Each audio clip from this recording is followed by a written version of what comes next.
The following program is produced by students of the Brian Lamb School of Communication at Purdue University.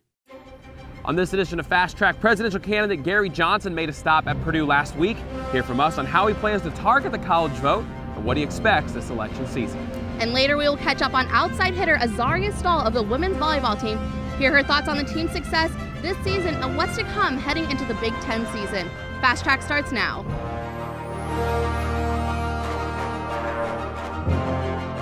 Welcome to Fast Track. This week we are coming to you from the front lawn of the Purdue Memorial Union. I'm Sarah Cohen. And I'm Trevor Peters. Presidential candidate Gary Johnson came to Purdue this past Tuesday to share his campaign with the Indiana residents.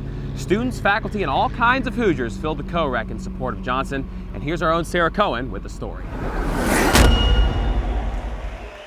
1,800 people from all over Indiana and of all ages gathered to see Gary Johnson speak to Purdue University President Mitch Daniels about his campaign and his goal to reach younger demographics, which is now at 35% in the polls. Johnson is currently at 10% overall in the polls behind Hillary Clinton and Donald Trump. 70% of America doesn't even know that there's another party running.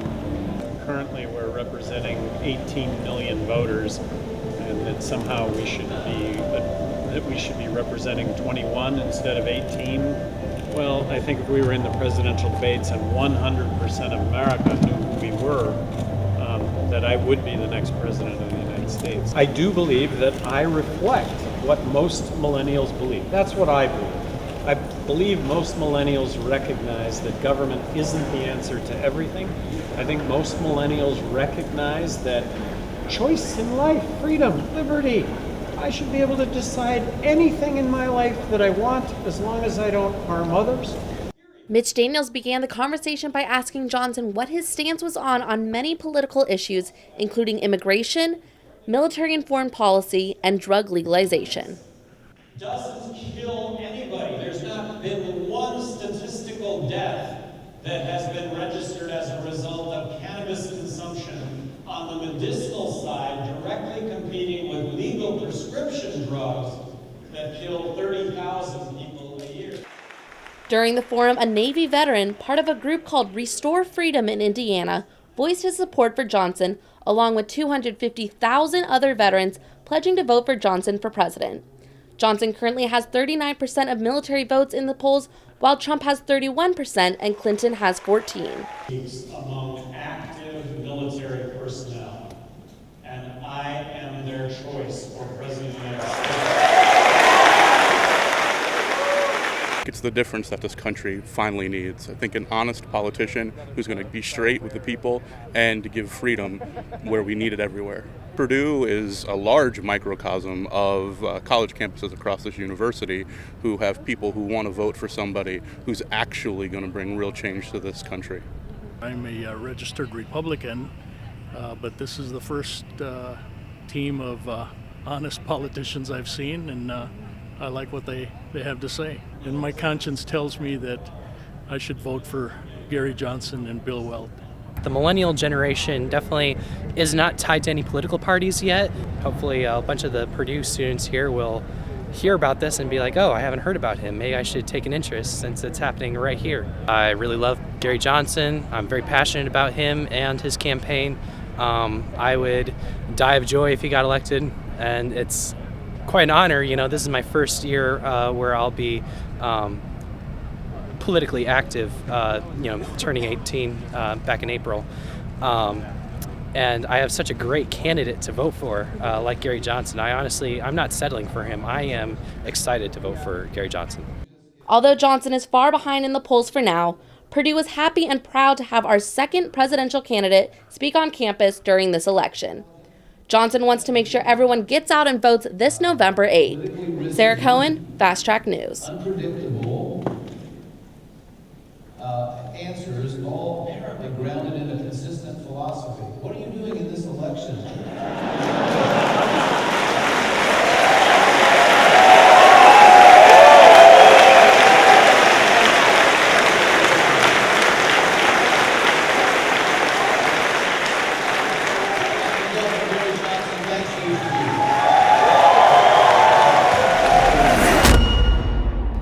Let's check out the current weekend weather conditions from our Fast Track meteorologist, Sheena Steffen. Thanks, Sarah. Well, as you know, yesterday was the first day of fall, but unfortunately, we're not feeling like it's in fall. We're feeling a lot of those summer-like temperatures. As we look here at our current temperatures, we can see that we're feeling a high around 85 with a heat index around 80 degrees. That means that it's going to be very hot when you go outside, so just be aware of that. If you plan on doing any extraneous activities outside, know that you should take caution, that it will be very muggy and the humidity will be really strong outside. As we look at the wind, we can see we have wind coming from our south-southwest around 5 miles an hour. We reached our high around 87 and a low around 64 tonight. As we look at the surface map, we can see that as of earlier this morning, we had a high pressure system here to our east. The high pressure system will just allow a lot of cool and dry air around us, not preventing any rain or showers to come into our area. As we move on into later on tonight, we can see that high pressure system stays there, but this cold front up to our north will start dropping down into our region later on, earlier on tomorrow morning, Saturday morning. With that cold front, we will see some more cloud coverage, a few chances of rain, and some gusty winds. As we look into later on tonight, we can see that we'll have a temperature around 79 around 8 o'clock tonight. And then around 10 o'clock, temperatures dropping to the mid-70s. By midnight, temperatures will be in the lower 70s, and then carrying on into the rest of the night, dropping down into the high 60s, lower into the mid-60s. That's all I have for you right now for your current temperatures. Check back in later when I talk about your events for this weekend and the forecast for those. Thanks, Sheena. This past week, we saw companies travel from far and wide to Purdue to interview students about their future career possibilities for this year's Industrial Roundtable. For some students, Industrial Roundtable is their first event in which they get to talk to possible employers to land their dream job.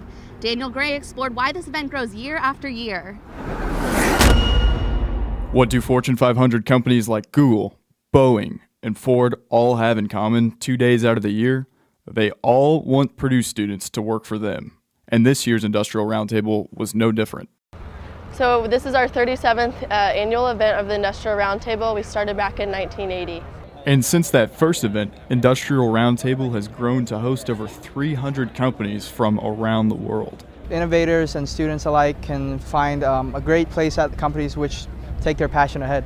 We are probably primarily engineering or science-based. However, we do have a lot of other students that we're able to serve through this event as well. Some students waited over an hour in line to give their best shot at landing a job with their dream company. It's pretty long, but it's an opportunity for every student out there, so I guess it's worth the wait. I've gotten contacts to different companies, they're very insightful.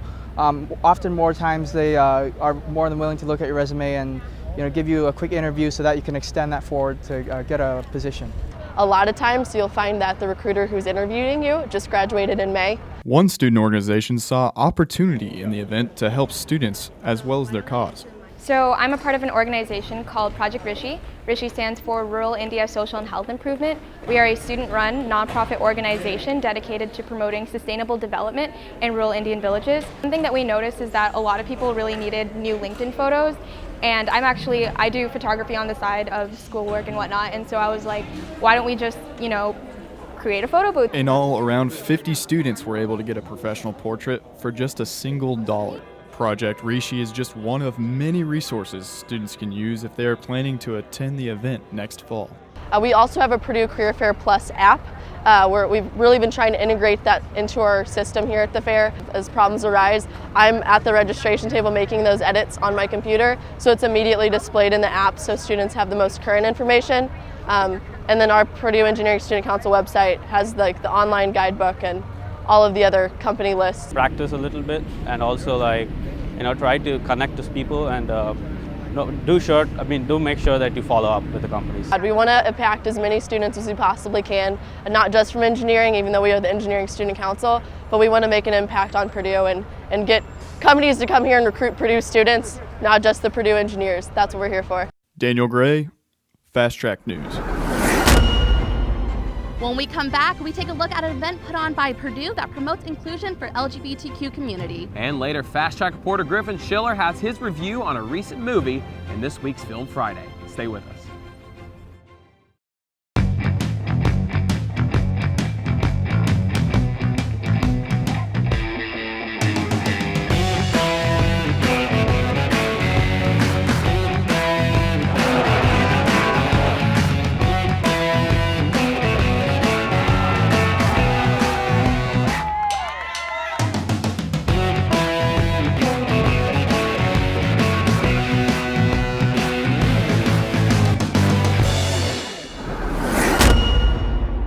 Welcome back. The LGBTQ Center at Purdue recently hosted its annual Rainbow Callout.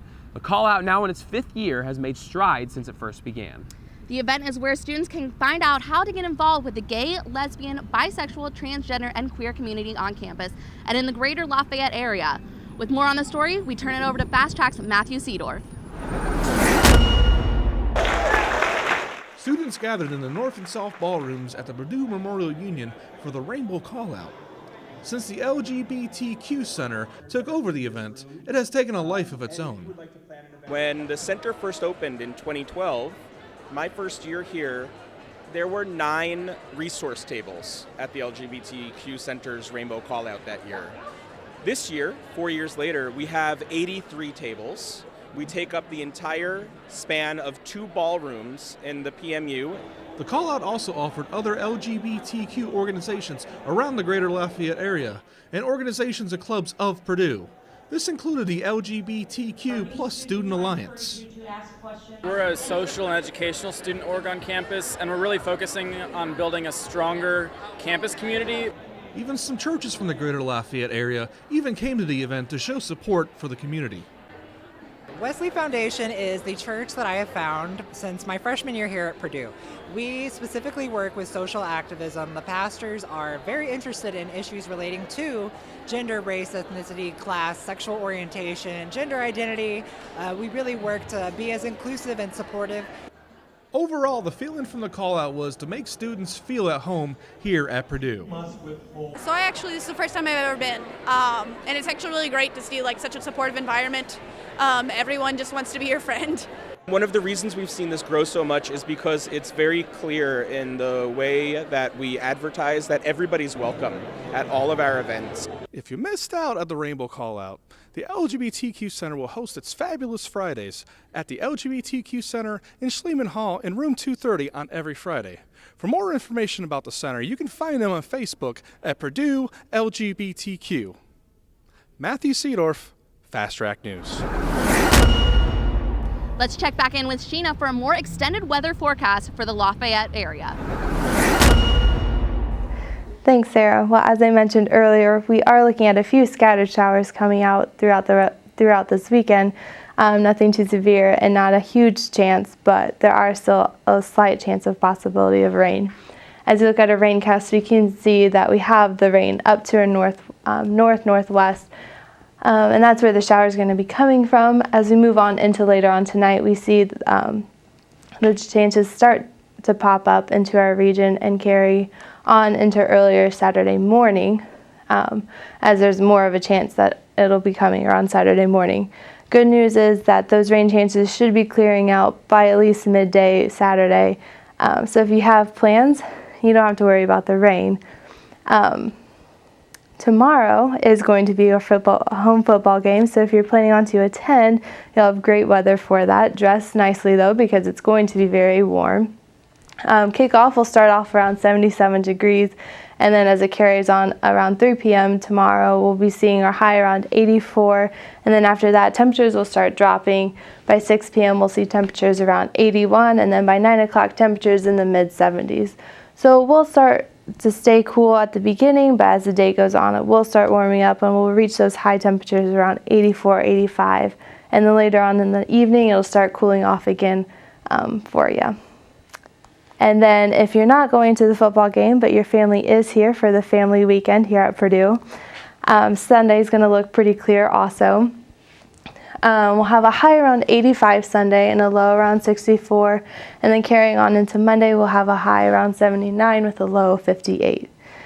So this weekend's going to be pretty dry, nothing too severe coming. A few showers maybe here and there, but nothing that'll ruin your plans. They should be earlier Saturday morning. And then carrying on into this week, we'll start seeing those dry conditions again that we saw this previous week. We'll also start seeing some cooler temperatures start coming along, but that'll be talked about in our extended forecast later on. So join me then. Thanks, Sheena. Whether you're staying up studying for an exam or meeting with friends, college students are dependent on their favorite obsession, coffee. On average, 400 million cups of coffee are consumed every single day across the world, and our own Molly Shaughnessy took to Purdue's campus to find those coffee lovers. According to the Harvard School of Public Health, 54% of Americans over the age of 18 drink coffee at least once a day, and I just so happen to be one of them. Being my freshman year at college, I was never like crazy about coffee or anything, and then all of a sudden I got here and I was super against coffee, but now I drink at least a cup a day. Like, I'm sick right now and I'm still drinking it, which is awful because I can't go to bed at night. Freshman year, when I was on my meal plan, we got $250 of dining dollars to use, and I spent practically all of them, like 90% of them, on Starbucks coffee. Independent coffee shops such as Gray House equal to about $12 billion in annual sales. Basically, as a college student, or even just anyone living around here, everyone kind of depends on either Gray House coffee or coffee in general. It's kind of like a trend as well. Many students believe that coffee can help them in test preparation. But I'll drink at least like 2 or 3. I had an exam yesterday. I drank like 3 cups before the exam to stay up, and it was only 8 o'clock. Molly Shaughnessy, Fast Track News. And in your sports news, after making it to the NCAA tournament last season and falling to the eventual national champion, Purdue Volleyball is back on the national stage. Junior outside hitter Azaria Stahl has a big reason for their success. With 112 kills through 8 matches, the Boilermakers are back and not slowing down for anyone. Tommy Barrett has the story. Dave Shondell and his Purdue Boilermakers could not have thought of a better start to the year. Thanks to the play of an emerging leader in her new role, junior outside hitter Azaria Stahl has the Boilermakers on a tear as Big Ten play is set to begin. Don't want to say I was forced into in this role, but I don't think I had another choice. It was one of those situations where, you know, I had to be a starting outside. I had to play all the way around, so I didn't have the option of, you know, shying away or being soft. I mean, I did have the option, but it wasn't going to be good for the team. The Boilermakers have not lost focus at all this season as they have climbed up to 14 in the latest rankings. So basically, whenever we play any team, no matter what their ranking is, no matter what the status is, no matter whether or not we're expected to win or lose, if we're home or away, we just think, you know, worry about our side, play Purdue volleyball. Don't worry about what they're doing, worry about what we're doing. And yeah, just be fearless, just go up, you know, bang at balls, attack the balls on defense, you know, talk a lot, and, you know, just really just reinstilling the confidence that I think, you know, that might have been lost over the past couple years. That confidence is at an all-time high as the Boilermakers upset 9th-ranked Stanford in 5 sets behind 20 kills from Stahl. I think the reason why it is such a big deal, though, is because I think of what sometimes is expected. We weren't expected to win, we weren't favored, and I think a lot of times when you go into other gyms and you play with teams, you can kind of get a sense of whether or not they're taking you as a serious opponent or if they're taking you as someone like, oh, well, this should be a win no matter what. So I just think that we need to take it as like, yeah, it was a great win, and yeah, it was a great upset, but that's what should be expected of us. We have to expect, you know, the highest level of play from us at all times. The schedule will not get easier as Purdue enters Big Ten play, and Stahl's main goal is that the team remains focused. Right now I think we're just focusing on, you know, right now finishing up preseason and then going into conference play, and then, you know, obviously all those things are going to matter when, you know, we're placed in the tournament, but, you know, it's kind of sound like a broken record, but just taking it one game at a time and just, you know, seeing, you know, where the dice lay.